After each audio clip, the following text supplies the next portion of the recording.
Admiral Laura Bennett stood at the window of her office on Luna Base, looking at the blue sphere of Earth below. The message from the Galactic Confederation sat on her desk, its contents weighing heavily on her mind. After 50 years of waiting, humanity finally had a chance to join the galaxy's most powerful alliance. There was just one catch. They wanted proof that humans could defend themselves. She turned as her office door slid open. Commander Peter Martinez walked in, his uniform crisp and his expression serious. At 42, he was one of Earth's finest ship commanders, with battle scars from the Drachnid War to prove it. "You wanted to see me, Admiral?" he asked, standing at attention. "At ease, Peter," Laura said, walking back to her desk. "How's the Orion performing after her refit?" "She's running better than ever. The new quantum drives are exceeding expectations." Pride filled his voice when he spoke about his ship.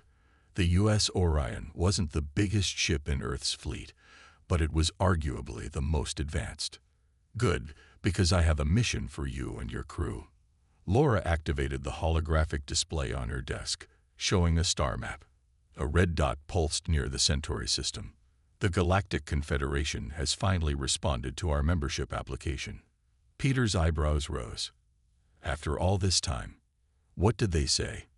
"They want a demonstration." Laura's lips curved into a slight smile. "They want to see what human military technology can do." Apparently, some council members don't believe we're advanced enough to join their ranks. Peter snorted. "Even after we defeated the Drachnid Empire." "They're calling that a fluke. Some species have been in space for thousands of years longer than us. They think we just got lucky." She handed him a datapad. "The demonstration will take place in neutral space, near Centauri Prime. You'll be representing Earth's interests." As Peter read through the mission details, Lieutenant Catherine Mills, his executive officer, entered the office.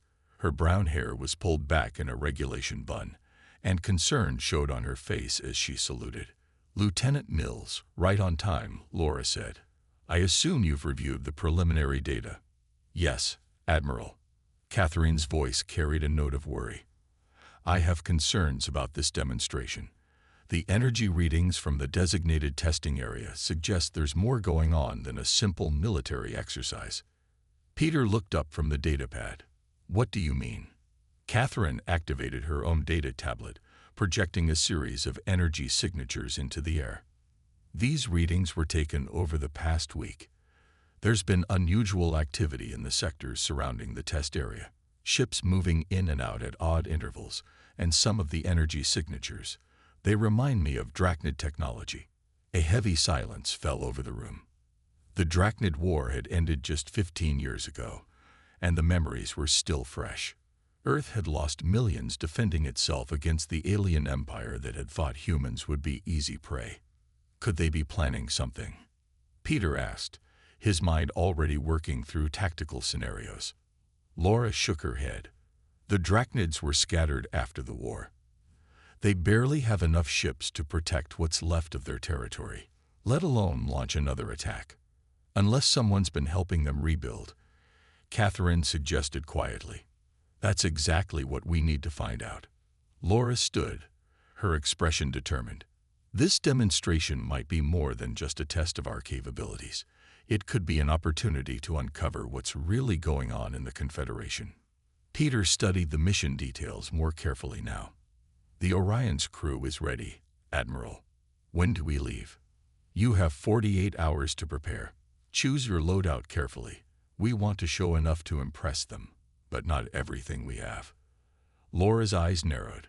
"If there is something larger at play here, we need to keep some surprises in reserve."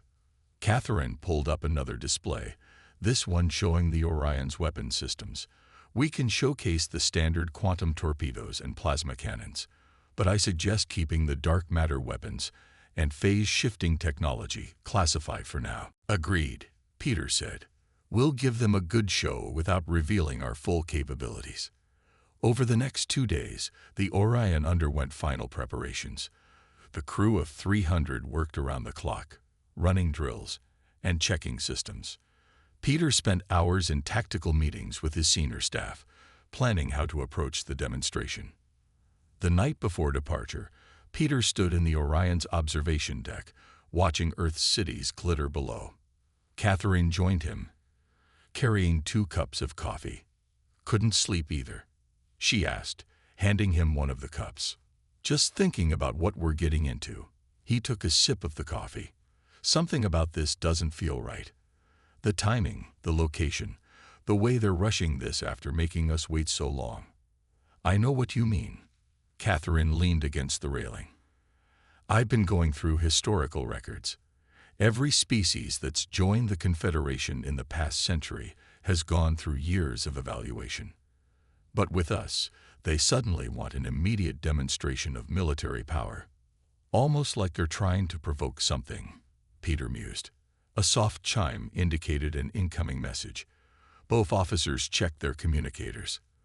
The message was from Admiral Bennett, marked urgent. "New intelligence suggests 3 council species have been making regular trips to the outer rim, near former Drachnid space. Exercise extreme caution during the demonstration. Trust no one except your own crew." Peter and Catherine exchanged looks. The piece of this puzzle were starting to form a disturbing picture. "Wake up the senior staff," Peter ordered. "We need to modify our approach before departure." The next morning, as the Orion prepared to leave Earth orbit, Peter addressed his crew from the bridge. The ship hummed with power, her quantum drives ready to tear a hole through space-time. "We're about to represent humanity in front of the Galactic Confederation," he said, his voice carrying to every corner of the ship through the comm system. "They think we're young, primitive, and lucky. They expect us to fail their test." He paused, looking at each bridge crew member. "We're going to show them exactly why that's a mistake, but we're going to do it carefully, intelligently, and on our terms." Catherine, at her station, nodded in agreement. The rest of the bridge crew sat straighter in their chairs, pride and determination visible on their faces. "Navigation," Peter called out, settling into his command chair. "Set course for Centauri Prime. Let's go show the galaxy what humanity can do." The Orion's quantum drives flared to life, creating a brilliant blue tear in space. As the ship slipped into faster-than-light travel, Peter couldn't shake the feeling that this demonstration would become much more than a simple display of military prowess. In her office on Luna Base, Admiral Bennett watched the Orion disappear into quantum space. She opened a secure channel to Earth's Defense Council. "The piece is in motion. Now we wait to see who takes the bait." The game was about to begin, and the stakes were higher than anyone in the Galactic Confederation could imagine. Humanity wasn't just fighting for membership anymore. They were fighting to expose a conspiracy that could reshape the balance of power in the galaxy. The U.S. Orion dropped out of quantum space near Centauri Prime, its hull gleaming under the light of 3 suns. Commander Peter Martinez watched as his crew worked efficiently at their stations, preparing for their arrival at the demonstration zone. In the ship's intelligence center, Officer Daniel Wright sat surrounded by holographic displays. His eyes were tired from hours of analyzing data, but what he found made sleep impossible. He pressed a button on his console, calling the bridge. "Commander Martinez, I need to show you something right away."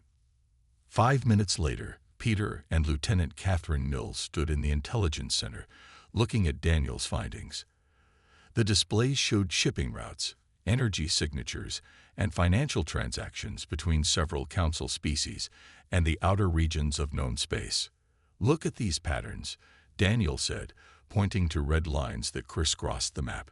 "The Zentari, Krell, and Vox ships have been making regular trips to this sector." He highlighted an area of space that made Catherine's jaw tighten. It was deep in former Drachnid territory. "What are they carrying?" Peter asked, leaning closer to the display. "That's the interesting part." Daniel pulled up manifests and cargo records.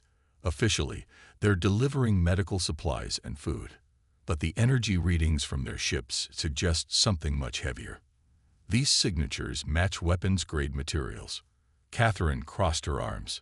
"Someone's been helping the Drachnids rebuild their fleet." "Exactly." Daniel showed them more data. And look at the timing. These shipments increased right after Earth applied for Confederation membership. Peter's expression darkened. They're not just testing us. They're setting us up. The door slid open, and Samantha Cole, the ship's weapons specialist, walked in. She carried a tablet showing the latest scans of the demonstration area. Her usual smile was replaced with concern. "We've got another problem," she said, adding her data to the displays. "I've been analyzing the test zone they've assigned us. There are unusual energy readings coming from the nearby asteroid field. Someone's trying to hide ships out there." Peter looked at his team. These were some of his best people, and right now, none of them liked what they were seeing. Options. "We could turn back," Catherine suggested, though her tone said she knew that wasn't really an option, "and prove them right about humanity being weak." Samantha shook her head. "No, we need to face this. But we can be smart about it." Daniel enlarged the map of the test zone. "The asteroids give them cover, but they also give us opportunities. If we calibrate our sensors just right, we might be able to detect their exact positions without letting them know we've spotted them." Peter nodded. "Samantha, what weapons can we show them that won't reveal our true capabilities?" Samantha pulled up the Orion's weapons inventory. "We can demonstrate our standard plasma cannons and quantum torpedoes. Everyone knows we have those. But I suggest keeping our phase shift technology and dark matter weapons hidden. Those are our aces." "Agreed." Peter studied the tactical display. "Catherine, work with Daniel. I want continuous monitoring of those asteroids. The moment anything moves, I want to know about it." As his officers went to work, Peter returned to the bridge. The Orion approached the designated meeting point where representatives from the council waited. On the main screen, he could see 3 massive ships: a Centauri dreadnought, a Krell battle cruiser, and a Vox command ship.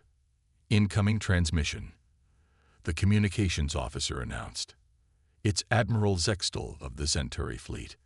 The screen changed to show a tall, blue-skinned alien with silver eyes.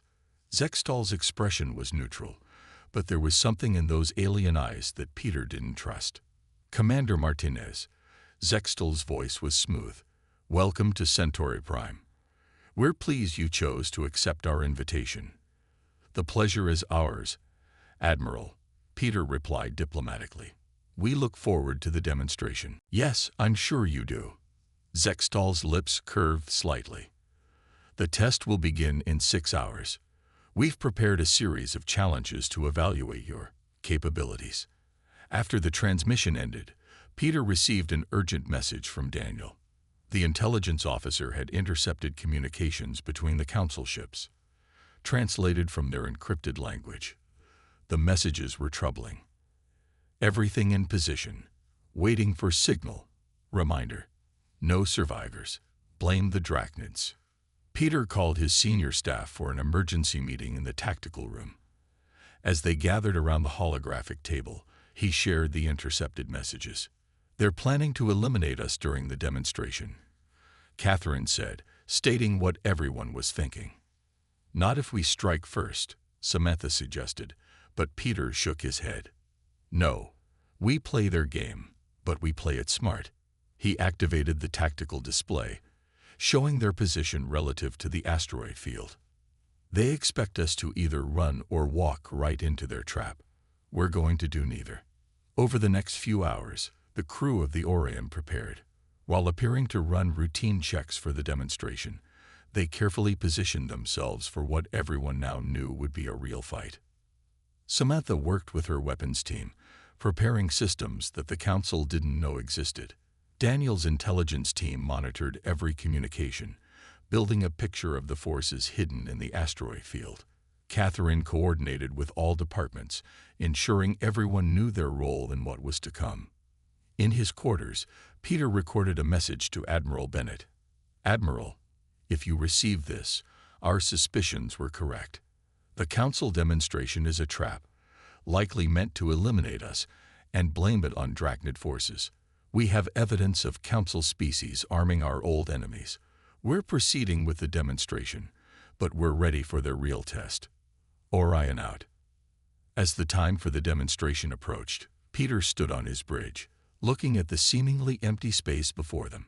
Behind those asteroids, enemy ships waited. In the open space ahead, 3 council ships watched, expecting to witness humanity's destruction. "All departments report ready," Catherine announced from her station. Peter smiled slightly.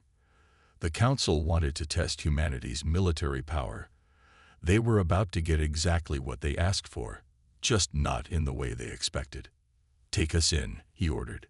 "Nice and easy. Let's show them what humanity can do." The Orion moved forward, its engines humming quietly. In the intelligence center, Daniel watched his sensors, tracking the hidden ships. In the weapons room, Samantha's team stood ready at their stations. Throughout the ship, the crew waited, tense but prepared. The real demonstration was about to begin, and it wouldn't be the simple display of military technology the Council was expecting. It would be a lesson in why humanity had survived the Drachnid War and why underestimating Earth's forces was a deadly mistake. The demonstration zone was a large, empty section of space near Centauri Prime. The U.S. Orion moved slowly into position, its sensors quietly scanning everything around them. Commander Peter Martinez sat in his command chair, watching the 3 council ships on his main screen. "First challenge incoming," Lieutenant Catherine Mills announced from her station. "They want us to show our ship's maneuverability." Peter nodded. "Navigation, take us through their course. Standard drives only. Let's not show them everything yet." The Orion began to move through a series of markers the Council had set up. The ship turned and twisted with grace, despite its size. In the weapons room, Samantha Cole watched her displays carefully. Her team had hidden their advanced weapons behind false energy signatures that made them look like standard equipment. "Commander," Daniel Wright's voice came through from the intelligence center. "Movement in the asteroid field. 3 ships just changed position." "Noted," Peter replied calmly. "Keep tracking them." Admiral Zextel's face appeared on the main screen. The Centauri leader's silver eyes showed no emotion. "Impressive mobility, Commander Martinez. Now let's test your weapons.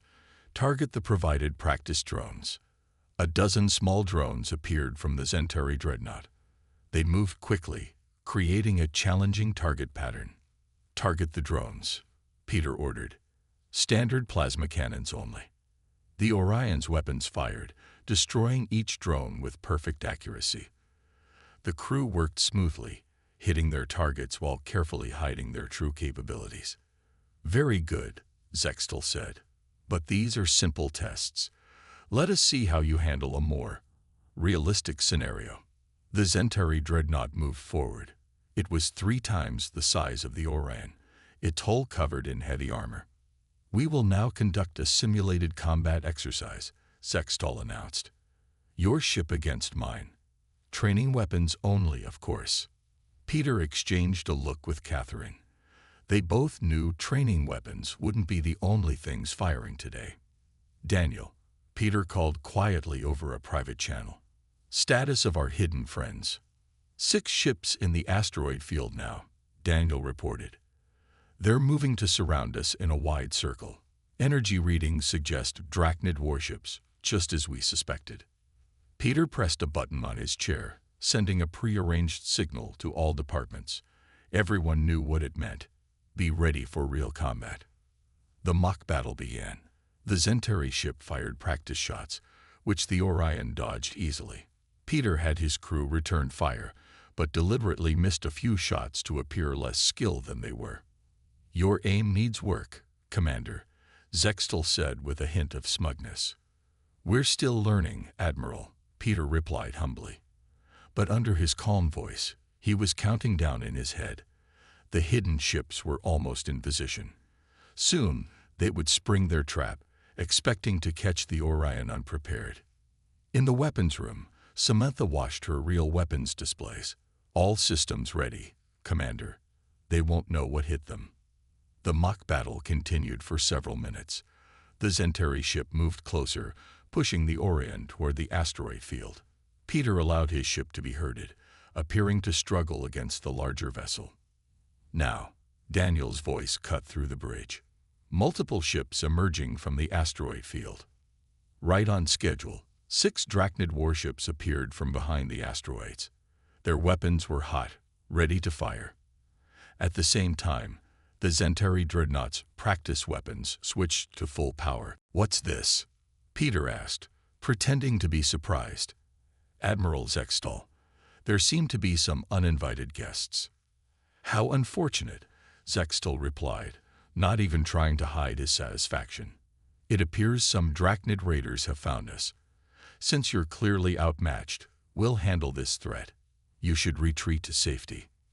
"That's very kind of you," Peter said, "but we have a different idea."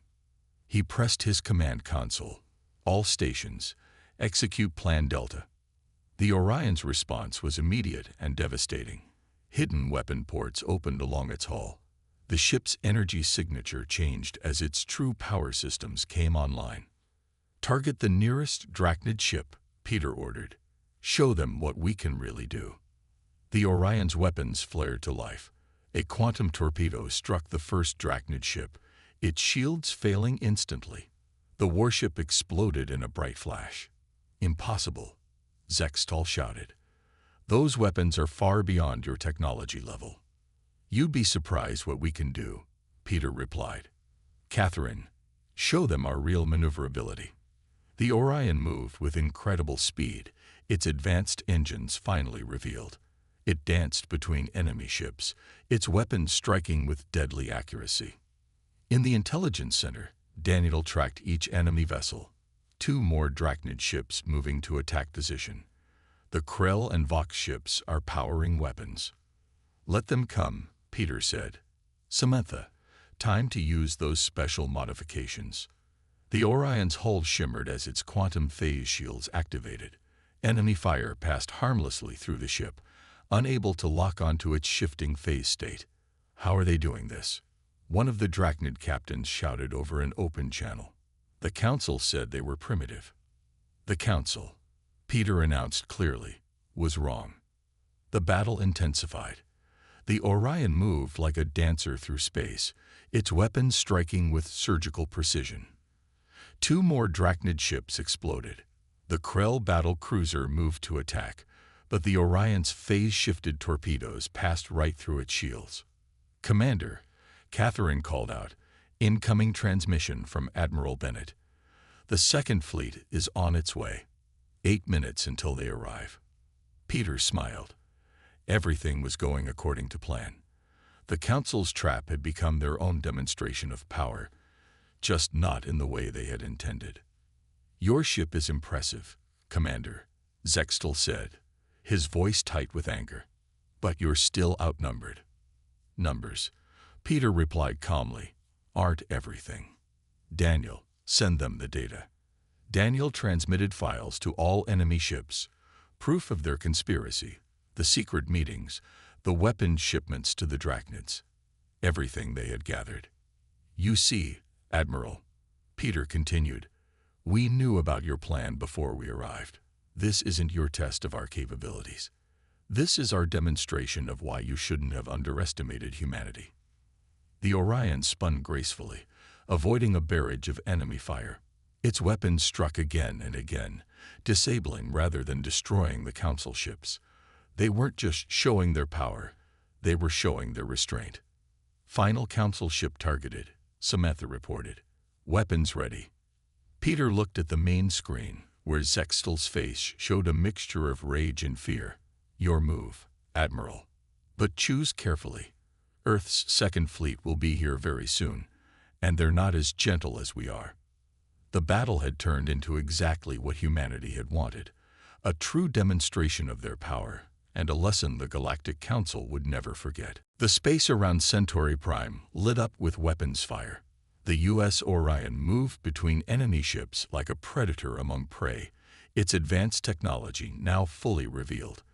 Commander Peter Martinez watched as the Drachnid ships tried to regroup, their formations broken by the Orion's unexpected show of force. 3 minutes until the Second Fleet arrives, Lieutenant Catherine Nils reported from her station. The Drachnids are attempting to call for reinforcements. Block their transmissions, Peter ordered. Daniel, can you trace where they're trying to send their distress calls? In the intelligence center, Daniel Wright's fingers flew over his console. Signal heading toward. Interesting. They're not calling the Drachnid Empire. The transmission is aimed at a Krell outpost in the next sector. Just as we suspected, Catherine said. The Krell have been helping them all along. The bridge shook as a lucky shot from a Drachnid cruiser glanced off their shields. Samantha Cole's voice came through the speakers. Shields holding at 92%. Permission to show them our new targeting system. Peter smiled. Permission granted. Let's give them something to think about. The Orion's neural-linked targeting system came online. It connected the weapons directly to the gunners' minds, allowing for impossible accuracy. The next volley of shots hit the Drachnid ships at their weakest points, disabling their engines with surgical precision. Commander, Daniel's voice was urgent. New contacts appearing. The Drachnid Third Fleet just dropped out of quantum space. The main screen showed 12 new warships appearing. They were old Drachnid vessels, fought destroyed in the war years ago. Their hulls showed signs of recent repairs and modifications, clear evidence of Council assistance. Admiral Zextel's face appeared on a side screen. Surrender now, Commander Martinez. You've shown impressive capabilities, but you cannot fight an entire fleet. Actually, Peter replied calmly, that's exactly what we planned for. He nodded to Catherine, who pressed a sequence of commands. The Orion's hull began to shimmer with a strange dark energy. What are they doing? One of the Drachnid captains asked over an open channel. They got their answer moments later. The Orion released a wave of dark matter torpedoes, weapons that the Council didn't even know existed. The torpedoes passed through standard shields like they weren't there, disrupting the enemy ship's power systems. How is this possible? Zextal demanded. These weapons violate known physics. Known to you, Peter corrected. Humanity has learned a few things you haven't discovered yet. In the weapons room, Samantha monitored the effectiveness of their attacks. Dark matter torpedoes performing better than expected. Enemy ships are losing power faster than projected. The battle spread across a wider area as the Drachnid ships tried to surround the Orion. But the human vessel's quantum phase shields made it nearly impossible to hit, while its weapons struck with devastating effect. 1 minute until Second Fleet arrival, Catherine announced. Peter opened a channel to all enemy ships. This is your last chance. Power down your weapons and prepare to be boarded. We want prisoners to testify about the Council's conspiracy. Never, Zextal shouted. The Confederation will never accept primitive humans as equals. We're not asking to be accepted as equals anymore, Peter replied. After today, you'll have to accept us as superiors. The space behind the Orion lit up as Earth's Second Fleet arrived. 8 advanced human warships dropped out of quantum space, their weapons already charged. Admiral Laura Bennett's voice came through clear and strong. This is Admiral Bennett of the Earth Combined Fleet. All enemy vessels are to surrender immediately. The effect was immediate. Several Drachnid ships powered down their weapons. The Krell battle cruiser tried to run but found its quantum drive disabled by the Orion's attacks. Commander, Daniel called from intelligence. I've finished decoding their tactical data. You need to see this. Peter looked at the information flowing across his screen. The conspiracy went deeper than they had imagined. The Council hadn't just been helping the Drachnids. They had been preparing for a full invasion of Earth space. Send this to Admiral Bennett, he ordered. And prepare boarding teams. I want every piece of evidence secured. The battle was effectively over. The surprise of humanity's advanced technology, combined with the arrival of the Second Fleet, had broken the enemy's will to fight. One by one, the surviving ships surrendered. Boarding teams ready, Catherine reported. Security teams are standing by to take prisoners. Peter stood from his command chair. Have the prisoners brought to our main cargo bay. I want to speak to them personally. In the cargo bay, captured crew members from various ships were gathered under heavy guard. Peter walked among them, noting the mix of fear and confusion on their faces, both alien and familiar expressions. "You all believe the propaganda about humanity being primitive," he said, addressing the prisoners.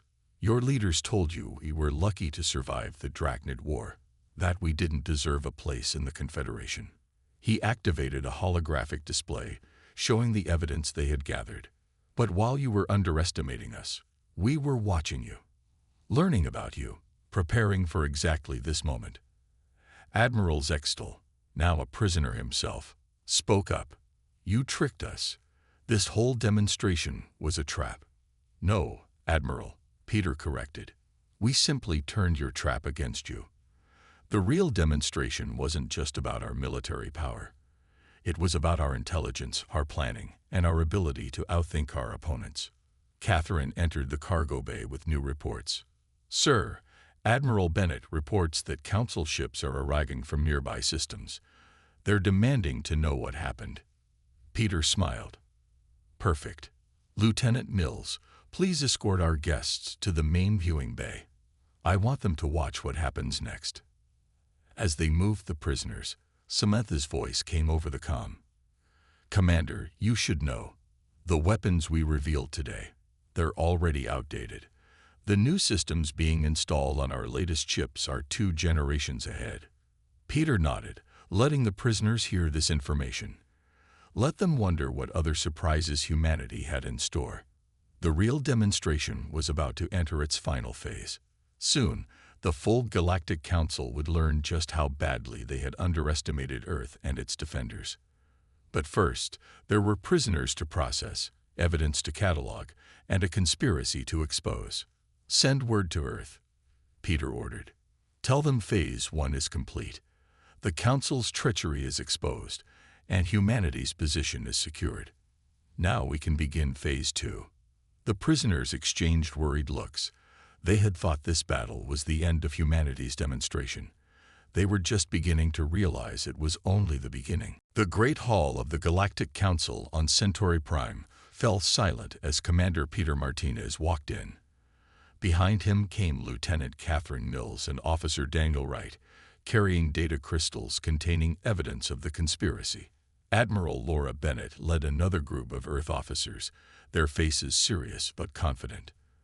The council chamber was huge, with seats for representatives of all 27 member species. Today, 3 seats were empty. The Zentari, Krell, and Vox delegates were notably absent, their treachery now exposed. "You dare to accuse council members of treason?" The High Speaker, a tall Arcturian with crystalline skin, asked from his elevated position. "We don't just dare," Admiral Bennett replied. "We prove it." She nodded to Daniel, who activated the main display screen. Evidence flooded the chamber's holographic systems. Ship movements, weapons transfers, secret meetings, everything the Orion had discovered and more. The council members watched in shock as years of conspiracy unfolded before them. "This is why you refused our membership for so long," Peter said, his voice carrying across the chamber. "Some of your members were afraid of us. They saw how quickly we defeated the Drachnids, and they feared what we might become." Catherine stepped forward, adding her own evidence to the display. "The attack during our demonstration wasn't a random event. It was planned months ago, coordinated between corrupt council members and what remained of the Drachnid Empire." The chamber erupted in angry shouts and demands for explanation. The High Speaker raised his hands for silence. "Even if this is true," another council member said, "your response was extreme. You revealed weapons that break the laws of physics as we know them." "No," Samantha Coles spoke up from her position near the door. "We revealed weapons that break the laws of physics as you know them. Humanity has moved beyond those limitations." In the center of the chamber, a new hologram appeared. It showed the battle from earlier, but from multiple angles. The Council watched as the Orion single-handedly defeated ships that should have destroyed it. "The Drachnid War taught us something important," Admiral Bennett continued. "We learned that we couldn't rely on anyone else to protect us. So we pushed our science and technology further than anyone thought possible." Peter activated his own data device. But that's not the most important part. Daniel, show them what we found in the Drachnid ship's computers. New information filled the screens. Plans for a full-scale invasion of Earth space, supported by certain council members. The attack during the demonstration was meant to be just the beginning. You plan to eliminate us, Peter said quietly, and then use the Drachnids as your scapegoats. But we knew. We've known for months. Every ship in Earth's fleet is equipped with technology you can't even detect, let alone understand. The High Speaker stood, his crystalline form catching the light. These accusations are severe. The evidence appears conclusive. What does Earth demand in response? Admiral Bennett stepped forward. Justice and change. The corrupt council members will face trial. The Drachnid Empire will be properly disarmed, this time under Earth's supervision.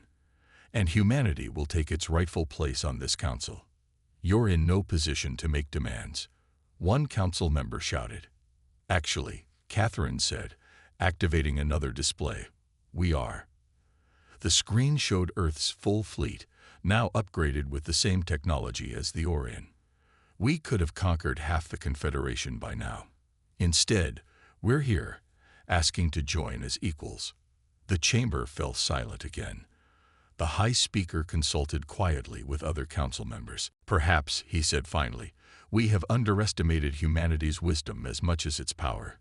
Your restraint in victory speaks well of your species. Peter smiled slightly.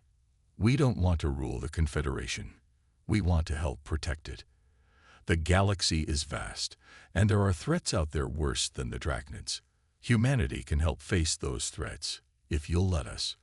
The council session lasted for hours. In the end, the vote was unanimous. Earth would not only join the Confederation, but would take a leading role in its defense council. The corrupt members would face justice, and the Drachnid threat would be permanently ended. As they left the chamber, Catherine walked beside Peter. Do you think they understand what really happened today? They will, he replied. Today they learned that humanity isn't just powerful. We're smart, prepared, and more honorable than they expected. Admiral Bennett joined them. The real work begins now. We have to help rebuild the council, establish new security protocols, and prepare for whatever's coming from deep space. Deep space? Catherine asked. Why do you think we developed our technology so quickly? Bennett smiled. The Drachnids weren't the only thing we detected out there. But that's a demonstration for another day. Back on the Orion, Peter stood in his ready room, looking out at the stars. Earth's fleet was visible in the distance, their ships now openly displaying their advanced technology. The council ships nearby kept their distance, a new respect evident in their behavior. Daniel entered with final reports. The last of the conspirators are in custody. The Drachnid ships are being impounded. And, he paused, smiling, Earth's flag is being raised in the council chamber as we speak. Good, Peter said. Send a message to Earth. Mission accomplished. The demonstration worked better than we planned. Catherine's voice came over the comm. Commander, we're receiving requests from dozens of council worlds. They all want to establish diplomatic relations with Earth. Of course they do, Peter laughed. Nobody wants to be on humanity's bad side now. But tell them we're happy to be friends, as long as they remember today's lesson. The lesson was clear. Humanity had not just survived its trial by fire. They had turned it into their own demonstration of power, wisdom, and justice. The galaxy would never be the same. In the council chamber, Earth's flag flew alongside those of other member worlds. But everyone who looked at it knew the truth. It wasn't just another flag. It was a reminder that somewhere out there, humanity was watching, ready to defend not just itself, but all of civilization from whatever threats might come. The demonstration was over. Humanity's real work in the galaxy was just beginning.